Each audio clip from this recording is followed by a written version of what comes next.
अभी मेरा अजीज भाई अमीन चुकेरवी करबला का शाह हुसैन के बारे में बतला रहा था। मैं भी हजरत हुसैन रजी अल्लाह अन्हु की कब्र के पास जाके बैठ गया।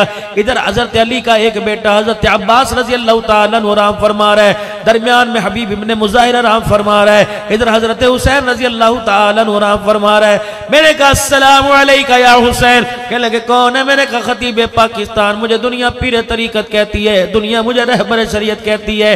अल्लाह अकबर। कहने लगा तू खतीब पाकिस्तान कैसे बना? मैंने कहा कुर्सी पे बैठ के कुरान सुना के बना। मैंने कहा तू हुसैन कैसे बना? के नेज़े की एनी पे चढ़ के कुरान सुना के हुसैन बना हो। अल्लाह अकबर। सैयदा ज़ैनब रज़ी अल्लाह तआला अन्हा हजरत फातिमा की बचड़ी हजरत अली की थी, हजरत मोहम्मद अरबी सल्लल्लाहु तआला अलैहि वसल्लम की नवासी।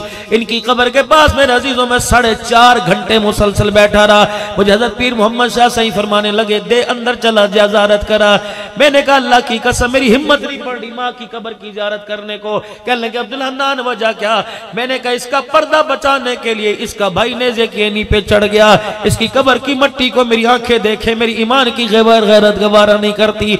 हजरत पीर मोहम्मद शाह साहब मेरा अजीजों जब वहां से उठने लगे तो हजरत की कूक निकल गई, धाड़ मार के रोने लगे।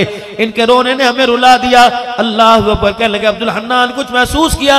मैंने कहा हजरत क्या? ऐसा लगा जैसे अम्मा ज़ैनब ने हमारे कुर्ता के कोना खींचा हो और खींच के कहा हो अल्लाह अकबर।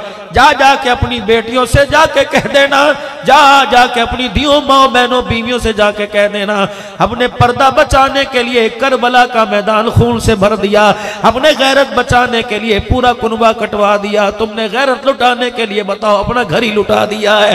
कयामत का दिन होगा, बताओ मेरे नाने मोहम्मद का सामना कैसे करोगे?